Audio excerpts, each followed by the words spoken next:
Ja, baie dankie dat julle my uitgenooi het. Dis vir my nogal altyd lekker om in Bloemfontein te kom. Ek was 40 jaar gelede, eerstejaars student hier by Koffies gewees. Begin 'n veekunde swat en dierevoeding, daai goed, toe ek beëindig in ekonomie gaan en so is hy lekker om hier by julle te wees. Dankie vir die bekendstelling. En dankie omdat julle dit kan praat oor iets wat vir my verskriklik na in die hart lê, en dis Thinking the Future. My vakgebied in die akademie is Future Studies. So ek ben nog ongelukkig eers erken, ek is 'n ewige optimis.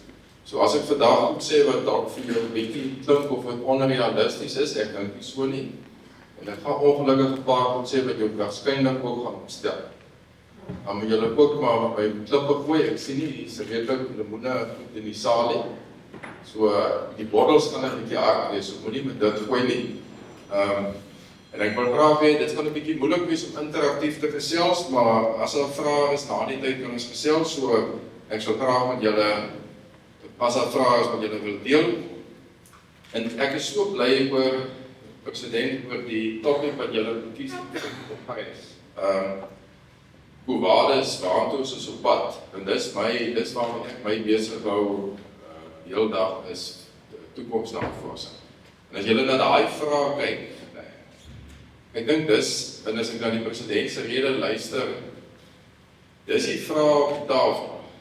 As ons kyk na landbou, en ons kyk na julle boerdery, ons kyk na Vrystaat landbou, ons kyk na klomp, dis die vraag wat op die tafel lê. Daar's baie mense wat sê, ons toekomsnavorsers, ons dromers, ek dink ons is dromers nie, en julle sal dalk vandag 'n bietjie verstaan oor hoe ek kyk na die toekoms vir die Suid-Afrikaanse boer. Maar dis die vraag op die tafel wat daar is. Ek gaan nou nie deur hulle gaan nie, julle kan dit lees. Maar daar is baie mense wat dink dat die toekoms is something very there in the future. And forget if I switch between English and Afrikaans, just for the sake of the English-speaking people here as well. But that future, that thing that we think is something there that will never happen, is something that is coming towards all of us. So kyk 'n bietjie na daai vrae, en ek dink dis dalk vrae wat julle kongresse kan gebruik. Sê, Vrystaat landbou, wat julle doen, hoe kan julle hierdie toekoms afpak? Hoe kan julle dit uitpak? En dan daai 5de vraagie, dit waarskynlik die belangrikste wat julle waarskynlik ook moet vra, en dis wat ek vra as ek na landbou en die Suid-Afrikaanse boer kyk is, what is meant by the youth future? Dis 'n lekker een. The youth future is those stuff that is outdated, that's not working anymore. En dis julle bereid as boere, as 'n organisasie om te sê, hierdie paar goedjies werk nie, ons moet dit wegpak. That's part of thinking the future, ook vir die boere. So, ek wil teruggaan. Ek het sommer net so 'n paar fotootjies daar vir julle gesit, ek weet nie of julle goed herken nie, die boeke wat hier lê, ek deel vreeslik graag boeke uit, want ek lees graag. Ek gaan nou nie vra wat dit beteken nie. Julle kan miskien maar later in die kongres sommer net 'n dakkie drol doen en die 3 boeke uitdeel, maar dit praat maar dit. Dat daai goedjies toe, ek weet nie of julle 'n kans wil vat, dat daai gekleurde mannetjies daar bo in die hoek, ek weet nie of julle weet wat dit is nie. Dis nie gekleurde kondome nie. But maybe those of you who spent some time at university will recognize them as bell-shaped curves. Right? So, and this is one of the thinkings when we talk about the future is, we are so used to thinking bell shapes. In stats, or statistics, they learn you that the population, if it's big enough, it will always have this nice normal distribution. In economy and the world of business, it don't work like that. So, be prepared that whatever you plan, don't just think that everything will be normally distributed, because people make irrational decisions. Die van julle wat al op die radio geluister het, is die journaliste op die radio, heel gewoonlik is daar 'n krisis as jy ekonom, julle ken die name wie julle bel. En dan sal julle altyd hoor, die ekonom maak so 5 aannames, dat sy prediction kan pas, dat hy kan werk, so hy maak keer 10 aannames. En dan sluit hulle gewoonlik af, as iemand vir hulle vra, nou moet sy probleem op, as hy sê met die ekonomie betref, ons weet dit om. Dis die makliker weer. Die probleem is as jy heeltyd dink dat alles gaan normaal wees in besigheid of in boerdery, dan maak jy die aanname dat almal rasionele besluite vat. Dan maak jy die aanname dat politici altyd rasionele besluite neem. Dan maak jy die aanname dat Donald Trump altyd rasionele besluite neem. Of Putin, of wie ook al jy wil noem. So I don't criticize politicians, I don't criticize anything, but people make decisions in the world of business that impact on farmers that afterwards you say, oh, how the hell could someone make that decision? An irrational decision.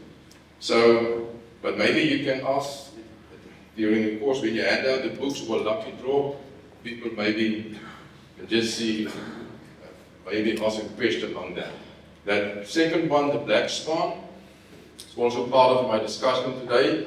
Those of you who are familiar with the concept, I don't know if you know the black swan events. Black swan events just means that in Europe, many thousand years ago, everyone thought of all the swans in the world are white, till they reach Australia and they see, what they saw there was some black swans, and then suddenly the whole theory about all swans is white was turned upside down. So the black swan event is just something that happened, which you will also say afterwards, but now how the heck did that happen? Ken julle sulke black swan events? COVID was een van hulle.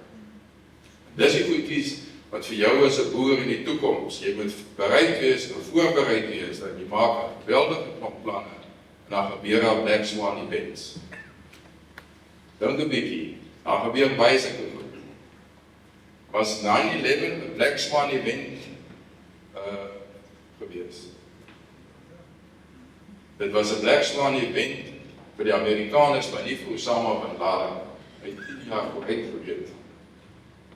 So, when you encounter a black swan, then you must analyze it. So, what I would like to do today is just to give you a few tools, and hopefully, Mr. President, that it can help you in your Congress as well. Before I talk about some specifics, is just some tools of how to think about the future, because it's going to impact every one of you. Net 'n paar goed wat jy kan huis toe vat en in die kongres kan gebruik en sê, hoe dink ek oor die toekoms? Hoe dink ek as hierdie man nou sê maar bell-shaped curves en alles gaan nie rasioneel wees nie, dan gaan black swans wees en dan gaan klimaatsverandering wees. 'n bietjie daaroor praat. Ek wil klein stilstaan by 'n scenario wat ek dink landbou gaan rig in die toekoms, en dan wil ek so 3 goed aanspreek: sustainability. En 'n woord wat ek weet nie, die van julle wat ekonome is, moet nou nie skrik nie, maar is degrowth. En dan oor multi-stakeholder partnerships, en dan wil ek afsluit met 'n bietjie terugvoer, want ek kry van boere in die land, wanneer ons in die future werk wat doen. So dis ook maar nog meer wat ek wil doen. Kom ons begin, en Frankryk is so bly jy dit nou genoem, wat jy moet nog weer herhaal, die Amerikaners het gesê, daar is geld te maak in landbou, solank jy net die boer. Kijk, ek like daai ding. So kom ons gesels 'n bietjie oor what is thinking the future. Wat beteken dit as ons vir mense sê thinking the future? Thinking the future en die toekoms van landbou vir enige ander besigheid is niks anders. En julle moet 'n bietjie dink hierdie 2 dae. So om te gaan sê, wat is tendense wat tans uitspeel hier voorby? Goed wat nou nie gebeur is. Wat is regtig tendense wat ek kan sien wat gebeur is? Nie fly-by-night fluff. En dan kan sê, maar hoe kan ons dit vat en vorentoe projekteer? En sê maar, as die tendens moet aangaan, dan gaan dit vir my as 'n boer of die landbou so en so raak. Dis wat thinking the future is. En dan gaan julle nou 'n bietjie help met die scenario. So dink ek bietjie as julle onderwerpe bespreek as spesifiek die Suid-Afrikaanse boer. Wat is daai tendense? En dan is dit bitter belangrik om te sê, ons moet vra. Ons moet kan question en kan sê, ek wil verstaan, en ek wil goed teruggaan, dalk weet of julle daai ding bietjie raak gelees het van Karl Popper. Julle almal daai onderste netjie gelees. The aim of discussion should not be victory, but progress. As ons, dink die president het ook in sy rede gesê, Ons is nie meer lus om te redeneer met mekaar, maar jy moet met mekaar debatteer, dat dit net nie wees in die toekoms om oplossings te vind, van kom ons gaan vorentoe so. Thinking the future, eerstens is tendensie. Tweede is om vrae te vra, is dit regtig so? Is dit regtig so? Vrae om te verstaan. Wie daar is twee soorte vrae wat ons in die wêreld vra. Die van julle wat in debatskompetisies deelneem, dis een soort vraag, en jy want to floor your opponent. Maar daai van die vrae. En dan kry jy vrae om regtig goed te verstaan. So dis wat ons moet aanleer. Ek gaan later stilstaan by knowing the rules of the games, maar jy dit kan verstaan in landbou. As ek wil boer vorentoe, as ek wil oor 100 jaar oud boer of oor 50 jaar, what is the rules of the game? En dan belangrik is jy moet planne hê. Thinking the future is nie 'n komplekse ding. Dis tendense, toets dit, verstaan waaroor dit gaan, en dan moet jy kan sê, maar ek wil dit kan inbou in soort van 'n plan. En scenario's is niks anders as om 'n plan A en 'n plan B, en as jy gelukkig is daar 'n C en D plan te hê. So, wat is thinking the future voor ons dalk 'n bietjie prakties raak nie? Dis waarmee ons as boere, en ek, en landbouers en almal sukkel is. Ons is oorweg met akkuraatheid. Klink dit vreemd? As jy jou gif spuit op die plaas by die breek, dan moet jy akkuraat wees, as jy al vrek spuit. Praat nie daarvan. Maar ons is te beheer, as ons dink oor die toekoms, dan wil ons presies weet. Ons gaan nou konkurrens hou, en landbou gaan oor 50 jaar so lyk. Dit werk nie so nie. Julle moet voorberei wees. It's not going to happen like that. I think we're over-concerned with accuracy and control. Ek gebruik baie die voorbeeld, ek weet nie wie vrouens is wat jong kindertjies het, wat sub A of sub B is. Nee. Ons is so baie, as ons kind geboor is, ons wil weet, hy gaan skool toe, hy gaan ingenieurswese swat, hy gaan trou, en kinders sê, hy gaan werk, en gaan met hom wonderlik gaan. It don't work like that. En ek dink in landbou ook, ons is ook baie met akkuraat.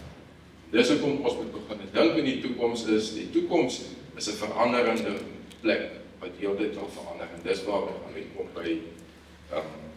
by scenario's. So dis net so 'n paar algemene gedagtes. Kom ons praat 'n bietjie oor scenario's. En ek dink nie dis sleg van julle om dan selfs by Vrystaat Landbou te begin dink in die rigting van scenario's, want dis baie goed om mense te help om te kan planne hê, plan A, B of C te kan hê. Nou, scenario bou is nou nie so 'n komplekse ding nie, maar dit gaan maar basies ook daaroor is om te sê jy moet kan bepaal wat is daai fixed patterns wat ek nou net van gepraat, wat is daai trends? Wat is daai reëls wat jy moet hê om aan te speel in hierdie landbou game? En jy moet dit kan question. Nou, ek gaan nie te veel nou daarby stil staan nie, en ek wil die volgende 10 minute gou stil staan oor 'n scenario wat ek dink vir landbou relevant is. En ek weet nie of almal met my gaan saamstem nie, maar wat ek nou gesê, 'n rule of the game vir landbou vorentoe is, daar moet nie gaan verander. En my beskeie mening is the rule of the game, en daar's 'n klomp goed wat ons kan gaan praat. En dit is, klimaatsverandering gaan gebeur. Klimaatsverandering gaan ons nie wegwens nie. Ek weet daar's mense wat nog hulle koppe onder die bosse indruk en sê, it's not going to happen. That's a rule of the game.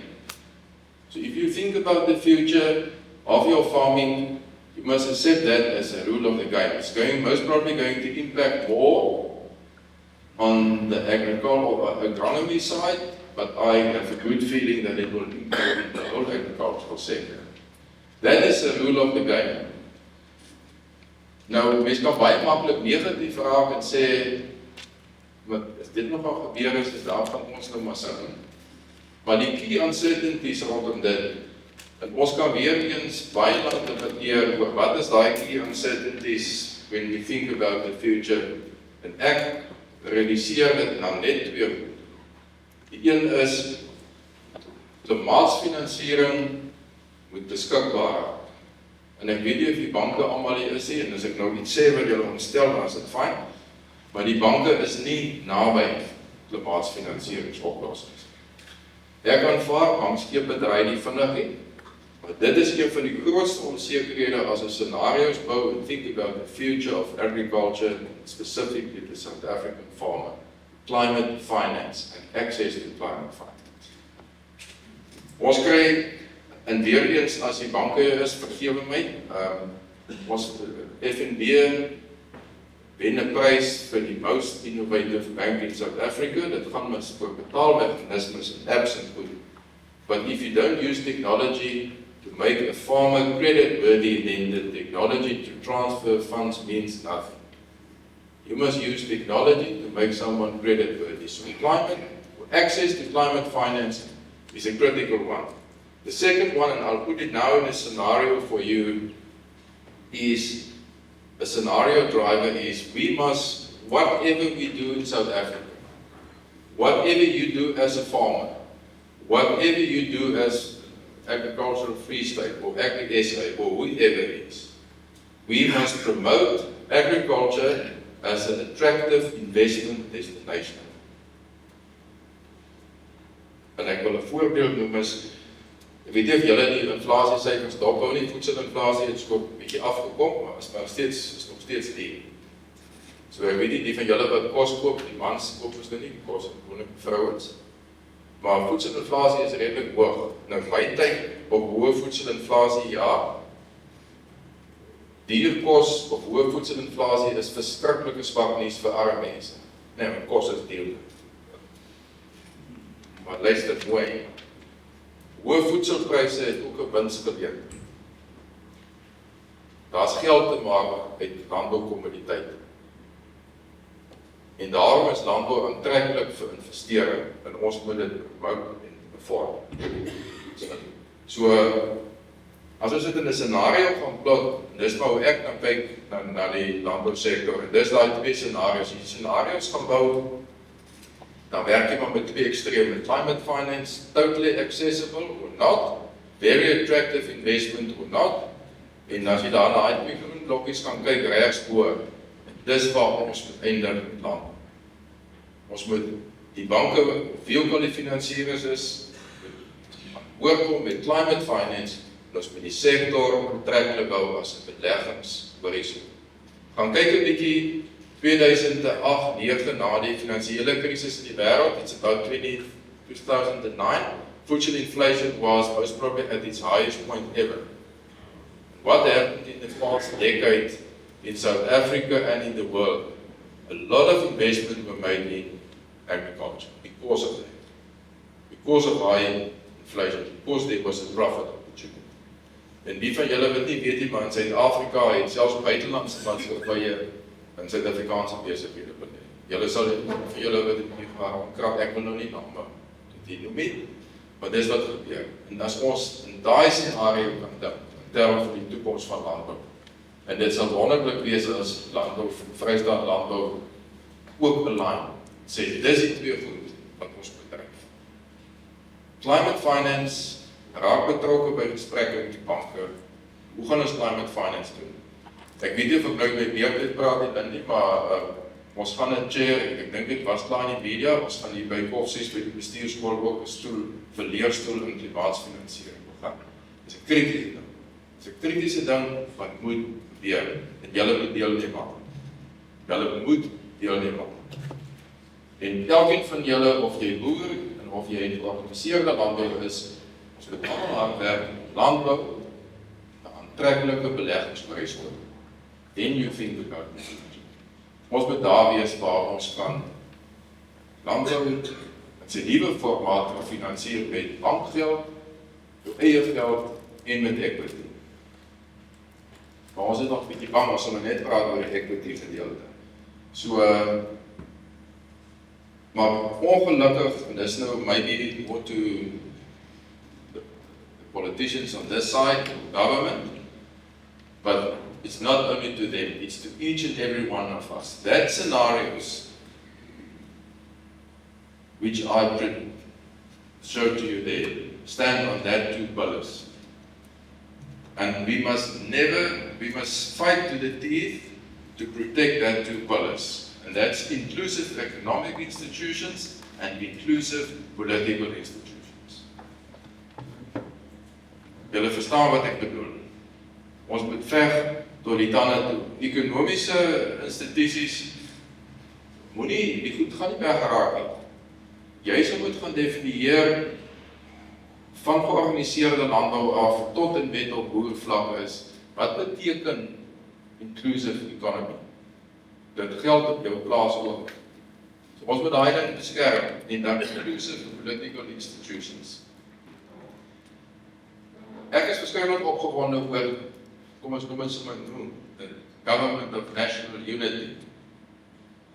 En my rede is, en ek sal my weer substantiate my siening is, as jy dan kyk na die Asiatiese ekonomie, en dis nie net Japan en China nie, jy kan daar klomp oor die Filippyne, Vietnam, Hong Kong, Singapore,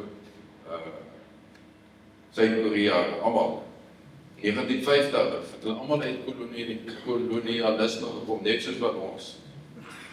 En wat was die groot ding wat daar gebeur, dat daai ekonomie omgekeer is, en vandag hoe jy uitvoer-ekonomie is, die politici het besigheidsbesluite geneem wat reglynig verskil van hulle eie ideologie.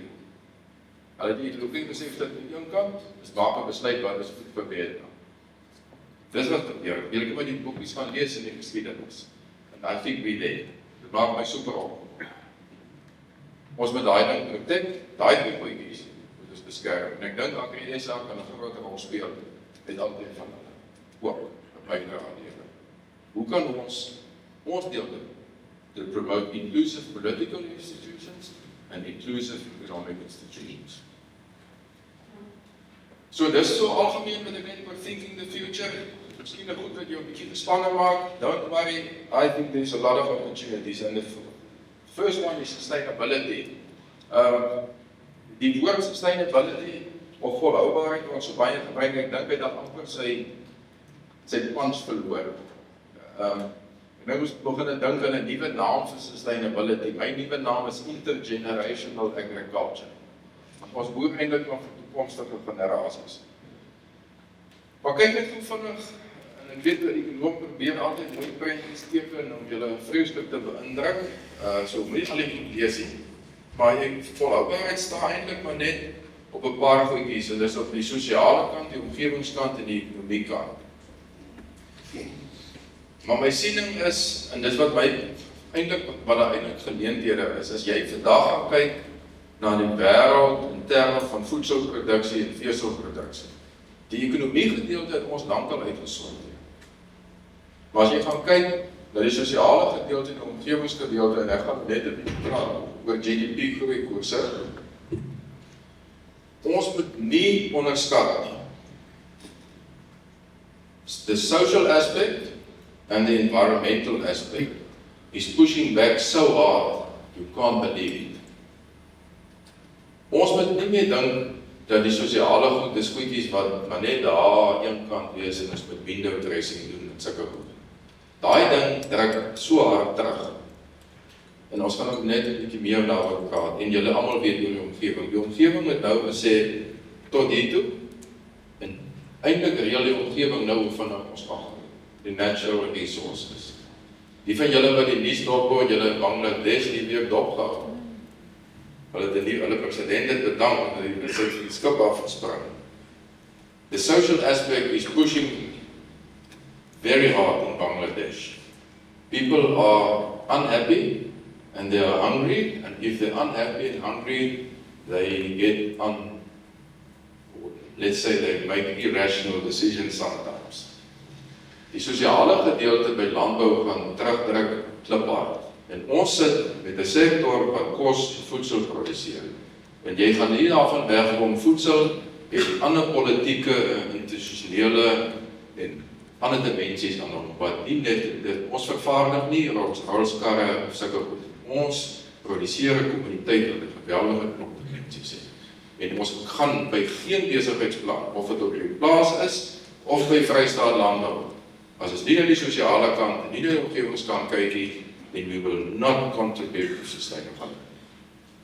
So interessante stukkie ding wat ek hier week lees, want as ek so goed lees, dan krap ek so 'n bietjie dieper. Ek hoor Bangladesh, met hulle klomp moeilikheid nou, 75% van die bevolking is jonger as 41 jaar. Nou, waar in 41 en hoekom die 40, weet ek nou nie, maar 75% is jonger as 41 jaar oud. Dis 'n tydbom. Dis daai tydbom wat nou maandag ontplof in Bangladesh. Hy gaan in die lande ook ontplof. As ons nie na daai deel van volhoubaar kan kyk. En ek sien te min jong mense hier in die saal. Die jong mense, ek kyk so vir julle lyk vir relatief jong, ek hoop ook is reg.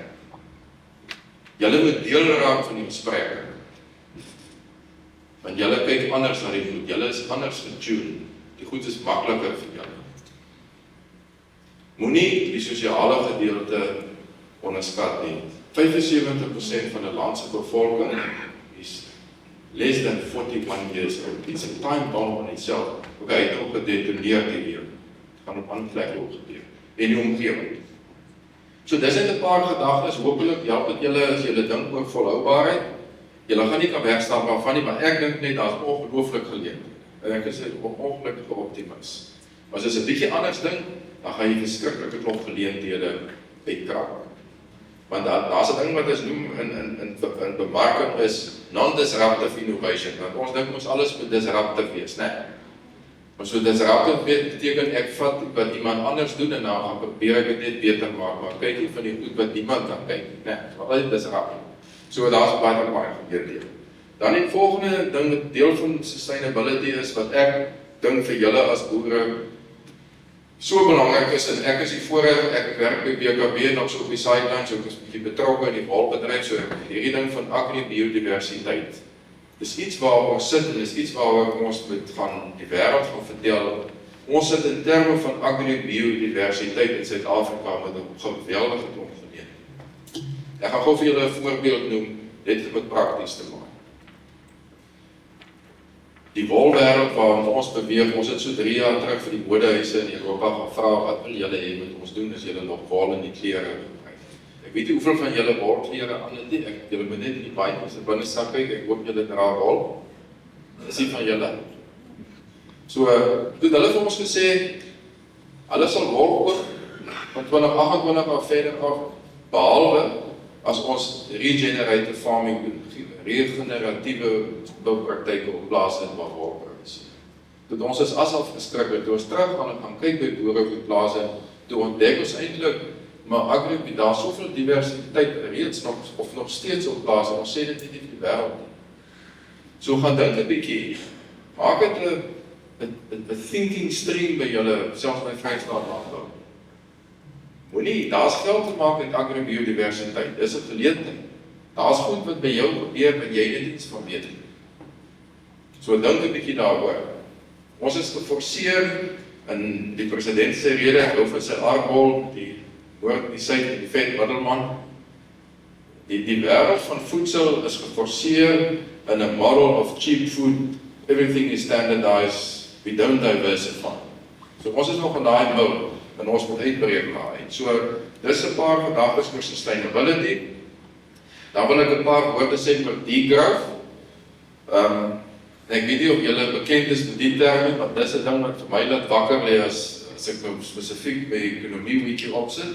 Want hoe die hel kan jy nou degrowth doen? Want as julle op die RSG, as hulle vandag weer ook bel en sê die ekonomie moet groei, nou kom Kobus hier en hy sê degrowth. Kom ons kyk gou 'n bietjie. Ek het so net so 'n dingetjie wat ek nou daar raak gelees het. Degrowth in the agri-food system getting more attention as a recognized paradigm for identifying and critiquing systemic unsustainability rooted in the capitalist growth compelled economy. Dit is verskriklike ding. Ek weet daai Engels is 'n bietjie rof, maar ek kom van California af. Ek moet dit ook mooi afpak. Sien hy doen toe die bekendstelling op die Engels sukkel. Maak nie maklik nie. Maar daar's vreeslike woorde daarin rondom degrowth, capitalism.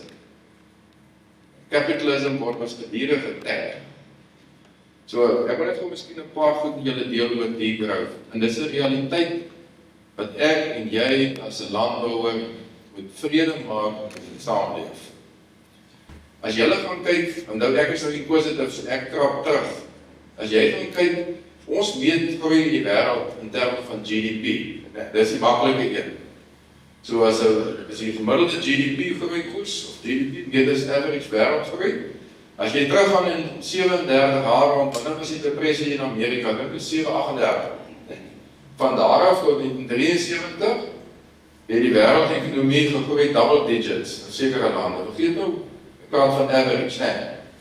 En die van die ouer manne wat die sit sal onthou van die ek weet nie hou die jaar in 72, 73, die oliekrisis, daai tyd toe ons net tot 5 uur kon brandstof koop in Suid-Afrika, weet onthou julle dit? Die van die ouer gardes sal onthou, jy moes nou reël met jou pelle, as jy wil na ure ry vir brandstof. Daai oliekrisis in die wêreld het wêreld GDP groeikoers gehaal. Daai groei het daar gestop. Die eerste keer wat die groei weer opgetel het, was in 1995 toe die tegnologiemaatskappye begin operate. En toen GDP groeikoers eintlik in die wêreld afgeplat. Wat weet nou van China wat 'n uitskieter was. Hy het so effens afgeplat met so 'n paar spikes. So Facebook is vir jaar 20 jaar oud. 2004 gekom. Twitter, Instagram, al die goed, die GDP groeikoers weer so 'n bietjie van daai hotel was nog deel van groei. Dis was deel van die ekonomie. Maar eintlik van 1973 tot nou toe, met die uitsondering miskien van China en Indië, die wêreld nog nooit weer double digits GDP growth sien nie. Maar ons word terselfdertyd deur die sosiale media gebombardeer met die tegnologie en digitalisering van die wêreldsekonomie kickstart. As jy teruggaan na daai slide van my toe oor die ekonomie en oor die sosiale gedeelte in die omgewing, I don't think it's going to happen. Okay. Ons moet gewoond raak, en dis niks negatief, ek dink is 'n geleentheid. Ons moet gewoond raak aan die konsep dat ons moet alles doen wat ons moet doen met 'n 2% groeikoers. Ons moet gewoond raak aan dat as 'n ekonom oor die radio is, as 'n joernalis van vra, nou maar hoe spreek ons probleme af, dan sê Dawie, die ekonomie moet groei. Die wil kan dit ook sê. So. Met hoeveel? In hoe? That's the challenge. And we must get okay that agricultural GDP, world GDP, everything. It's okay to grow at 3% or 2%. En ons in Suid-Afrika gaan we met gewoond raak met ons 1,5%. Ek kan nou nog nie verstaan die ekonome se projeksies. Die spanne wat sê oor 5 jaar gaan ons met 4% maak. Ek weet nie lekker op saak uitkom. En dis die vraag. En ons gaan al hoe meer begin 'n challenge word as ons nou praat oor die goed wat ek nou net gesê het van sustainability. Hoe moet ons groei in die toekoms meet? How are we going to measure growth in the future? Is dit net GDP? Net GDP groeikoers, hoeveel bome in die Amazone gebied afgekap word? GDP weet nie dit. So hierdie is 'n gesprek wat ek maar net ingesit het, laat dit net aan ons dink, and that's the future. And I don't think it's negative. I think it forces us to be more efficient because we waste a lot of things. Ons is te gemaklik. Net een woordjie oor kapitalisme. Ek mag nie politiek praat nie. Jack het gesê no politics, and it's not my world of politics but agriculture is oftenly blamed, and I think that's one of the problems or images that we have to deal with in the future is there's still a lot of people who think that you are involved in agriculture that become stinking rich. So hier is dalk 'n paar redelike ryk pere onder julle, maar ek dink julle is almal hier met julle skatryk is. That's the image. Agriculture is blamed as sort of a capitalist thing. I don't know. Maar ek is nou baie nuuskierig. Ek het verlede Desember die vader van kapitalisme is Adam Smith. Ek weet nie of julle die perd daarvan gelees het nie. Hy het daar in 1857 in Skotland gebly.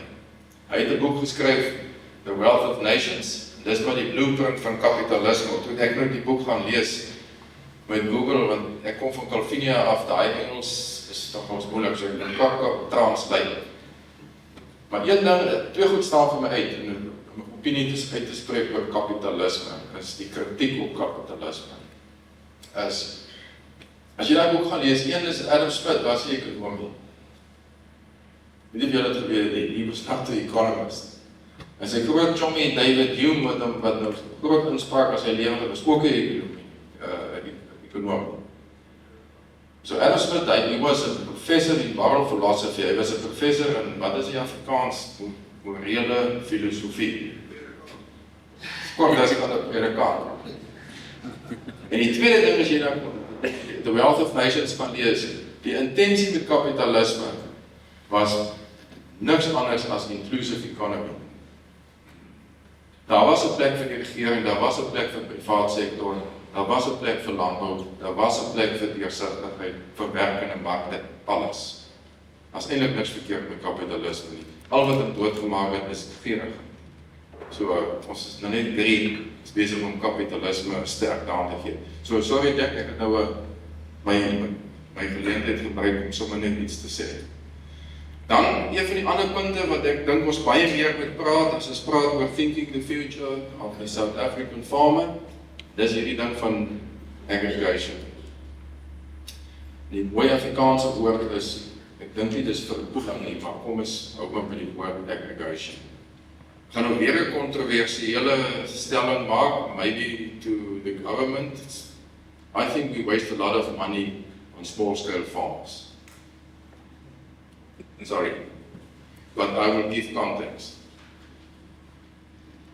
Daar's niks verkeerd om kleiner te wees nie. Nou julle so 'n paar jaar terug was hier programme gemaak oor megaboere in Suid-Afrika.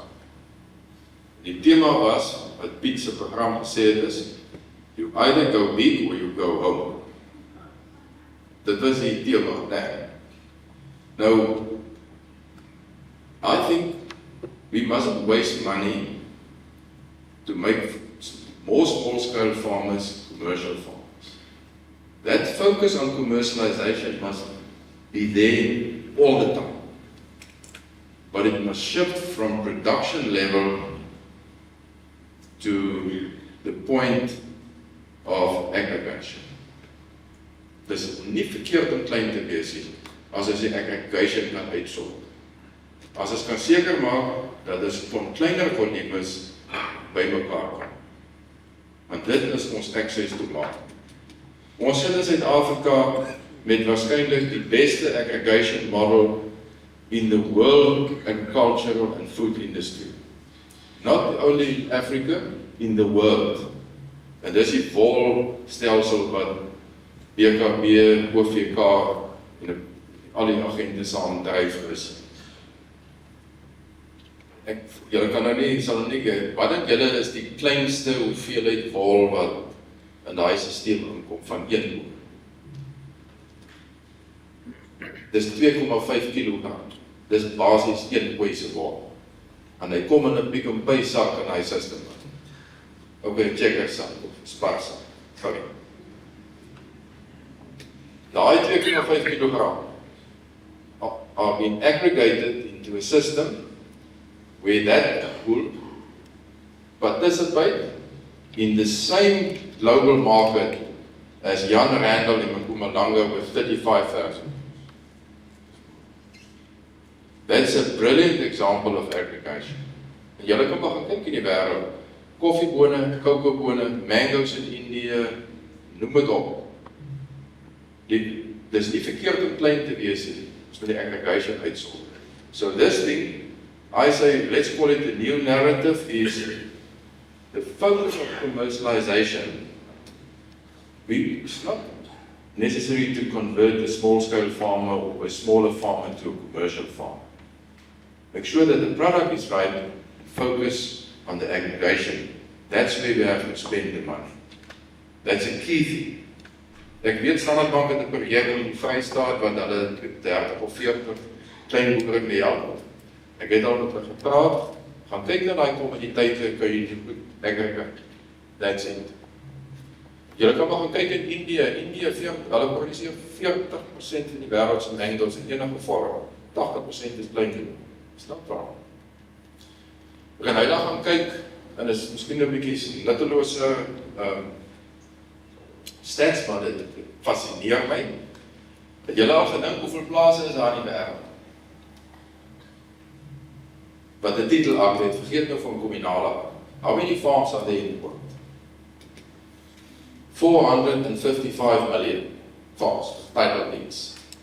How many percentage-wise is bigger than 100 hectares? 10%. So net 10% is groter as 100 hectare. So wat ek sê is ons moet baie versigtig wees om te sê klein is verkeerd.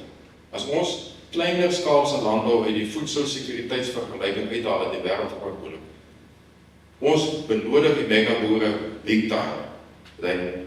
Ons kan nie sonder en hulle met meer raak, en hulle met groter raak, en hulle doen die aggregated volumes. Ons moet versigtig wees, te fokus op te veel kritiek, en ek hoop ek praat met die gewone, middelde, medium-size Suid-Afrikaanse. Die landboubezighede doen klomp van die aggregation, maar as baie oulike modelle, en ons kan nie nou daarby stilstaan. So dis die ding waar ek stilstaan. Dit beteken maar net, ons moet begin bereid wees as ons kapitaal aantrek om te aggregate en mense moet maak om terugwaarts te investeer in landbou, dan moet ons begin en kyk na hierdie goed en sê, maar hier moet dan iemand om geld spandeer om te aggregate. En dan gaan jy dan miskien begin eienaarskap deel, so dink 'n bietjie daaraan. Dit is nie so verkeerd nie. Die een probleem is net privaat ekwiteits en business filosofie verskil 'n bietjie van landbou. Jy moet jou partner waar jy moet kies. Right. Dan net 'n laaste punt wat ek wil praat oor multi-stakeholders wat ek genoem het. My humble view is that the future of the farmer in South Africa is not on your own. Jy moet versigtig wees om te dink dat as jy iets op jou eie wil doen, dat jy gaan oorleef. Whatever we do in agriculture means jy moet maatjies hê saam met jou te stap. En ons onderskat hierdie ding van multi-stakeholder partnerships. There's not only government, it's not only organized agriculture, it's not only the farmer. Whatever you do, whatever you embark on, involve multiple stakeholders, even on your farm level. En jy moet gaan kyk wie's daai ouens en ons sal begin leer om multiple stakeholders te verstaan en te bestuur. En ek dink georganiseerde landbou kan 'n enorme rol speel om boere te help seker te maak hoe alle stakeholders in agriculture. En ek het daar so 'n paar sirkeltjies rondom hulle getrek. Daai eerste een is nog belangrik, wie deel in die risiko? En elke ou moet iets die tafel toe bring. Ons moet waarde skep vir almal. Ons moet daai vermoë begin leer. Hoe gaan ons hierdie ding bestuur? Ek was op die voorreg toe daar by Oxford bietjie studeer het. Ek weet julle onthou so 12, 15 jaar gelede is die geweldige klomp mense dood in die Kongo en Ebola virus. En ons het almal gesê maar daar bestaan 'n enstof, hoe kan jy net die pasiënte inspuit en die sterftes moet afgaan. Ek het daar 'n professor ontmoet, sy was 'n konsultant gewees. Julle sal onthou die wêreld het geskree tot die WHO beklim het met mense wat gegaan het. En toe hulle dan uitgesorteer, reg julle raai hoeveel stakeholders is betrokke by die Ebola virus? 17. That was the reason for the delay. There were 17 stakeholders. So that was sorted out that. So gaan dink 'n bietjie, jy is 'n boer. Wie is die stakeholders wat jy op die pad moet saamvat? Georganiseerde landbou, think the future. Who are the stakeholders that you have to take with you? Communicate with them, talk to them, inform them, manage them. Moenie laat 'n ou, jy sê hy is my partner, maar hy is in die duister. Hy moet presies weet. As Vrystaat Landbou sê, hier is die 5, 6 stakeholders wat ons aktief gaan manage die volgende 6 jaar, om jou plan hê hoe jy hulle gaan bestuur. En nou hulle ingelig. As die bank een is of die regering, lig hulle elke week in. Dat hulle presies weet, die eintlik hierdie team. So, that's a key thing. Daar kan verskillende goed wees. Die belangrikste is, vir my is, landbou partnerships is waarskynlik baie uniek. En ons moet dit kan skuil. Moenie net dink Vrystaat Landbou om sy eie te opereer nie. Daar's 'n groter wêreld ook. So multiple stakeholders, ek hoop die boodskap is redelik duidelik. Jy gaan nie as 'n eiland kan survive. One of that stakeholders is government. Government has a unique role to play. The bank is a stakeholder. The guys who give you the seeds, the fertilizers, whatever, that's your stakeholders. But get involved and manage your stakeholders. Ek wil nou afsluit. Net so, ek doen baie van hierdie gesprekke met boere oor die land. En ek vra gewoonlik vir boere na die tyd gee vir my 'n bietjie terugvoer. En ek wil net vir julle so 2 slides wys van wat boere met my praat oor die toekoms. En ek dink is dalk iets wat hopelik vir julle ook iets van waarde kan wees. Nou die eerste ene is om een of ander rede die akademici en almal wat skryf en joernaliste en ek kritiseer nie die joernaliste nie. Maar ons het almal hierdie woord resilience is 'n baie lekker woord om uit te spreek, nee, resilience of veerkragtigheid. Maar resilience op sy eie is eintlik maar almal sê jy moet nou as die lewe jou 'n houtjie gee of jou boerdery, maar jy moet terugbons nee, en as jy nou terugbons in die wêreld moet weer verander, wat maak jy dan? So en dis die 2 goed wat boere vir my sê is daai vermoë transformability. As ons sê, the rule of the game vir julle vir die toekoms is klimaatsverandering, dit gaan gebeur. Dit gaan beteken dat jy met fundamenteel, waarskynlik jou boerdery verhoog besit, om fundamenteel te kan verander. Is 'n landboubesigheid soos BKB, is almal die sponsors, Senwes, OFK, almal. Besit ons die vermoë as die mark sê, om fundamenteel hierdie besigheid te verander. Resilience op sy eie beteken niks. Jy moet die vermoë kan ontwikkel en dis hoekom ek dink ons moet baie meer en ek rig dit miskien aan Vrystaat Landbou is as julle in die toekoms werkswinkels, kongresse het, vergaderings het, begin dit werk en fokus bietjie op die mens ook wat daar sit. Dit help nie ons kritiseer nie. Dit help nie ons sê net regering is swak of die saad produseer nie of dit of dat. There's a human being who have to manage this thing. En julle moet leierskap en op transformasie fokus. Hoe gaan ek 'n individu help om die skills te hê dat if the market say I have to change, I have to fundamentally change my whole business. Het julle die skills om dit te doen? En dan daai woord decisiveness is wat baie boere vir my sê, ek het nou 'n maand terug hier in 'n gastehuis so 'n werkswinkel gehad met 'n paar boere. En daar sit 'n oomie, hy is al redelik ouerig. Hy sê vir my, Kobus, hy weet wat ek moet doen. Ek besit nie vermoë om my besluite te neem. Decisiveness gaan oor besluit neem. En julle gaan gekonfronteer word in die volgende 5, 6, 7, 8 en 10 jaar om massiewe besluite te neem op plaasvind. En dis nie negatief nie, dis eintlik die hengse excitement. Maar ons moet julle help en ons moet die tools ontwikkel. So ek sal nog wel graag wil sien in die toekoms dat by sulke kongresse of waar ook al of by vergaderings goed.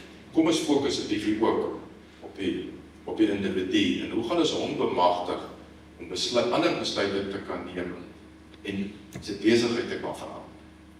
En ek sê nie die verskaffers van saad en kunsmis en daai ouens is sharks nie.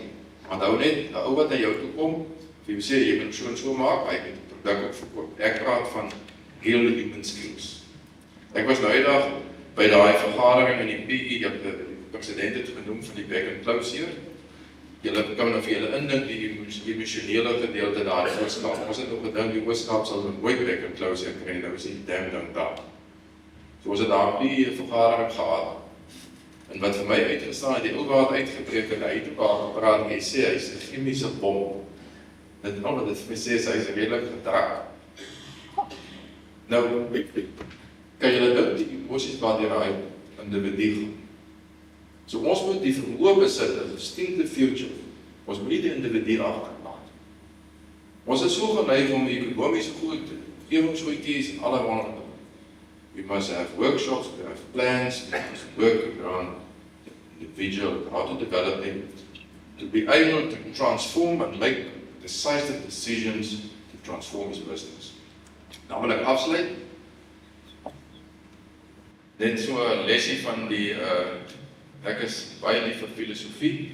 Ek probeer dit so hier en daar verstaan. Maar daai ou wat daar baie goedjies sit, hy het nog gelewe toe haar nog nie goed is, was hulle kon net 'n beeld van hom uitkap. Epictetus. Nou, die Stoics is 'n branche van filosofie wat hulle deesdae by bestuurskole moet leer. En dit is die volgende, en daarmee wil ek afsluit. As jy die toekoms dink as 'n boer, en ons moet dink oor die toekoms, en ons moet beplan oor die toekoms, en ons moet scenario's bou, maar daar's 'n boerdery daar buite ook wat jy moet aan aandag gee.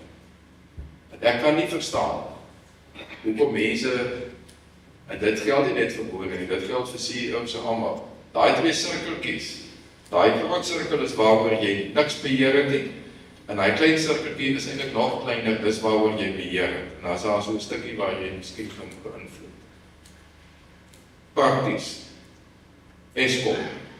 Julle sal nie Eskom gefiks kry nie, nie een van julle op julle eie, maar jy kan die krag afsit. Niemand van julle kan 'n Gariepdam gaan bou, 'n tweede een nie, maar jy kan die kraan toe. As jy na die besighede gaan kyk, of besighede wat ondergaan, dis CEO's wat daar in die groot sirkel speel en nie kyk in sy eie besigheid. So wat ek vir julle wil sê is, while you think about the future, or Agri SA, or Free State Agri, you must do what you do now properly. Maak seker dat daai stukkie wat jy kan doen jy exceptionally. Maak seker dat jy nooit in daai trap gaan val. Jy moet seker maak dat dit wat jy nou doen, goed doen, terwyl jy dit oor die toekoms dink. Want die groot probleem is, as iemand oor 100 jaar van nou af, 100 jaar van nou af, en kom ons maak dit 200 jaar van nou af, die geskiedenis van die wêreld nou moet opskryf, waaroor sal mense skryf? Julle sal met my saamstem, dat ons sal eintlik sê, almal gaan skryf is, dit was 'n tegnologie-revolusie in die wêreld. Nee. Kan ons agree op dit, want dit is waaroor almal praat, tegnologie.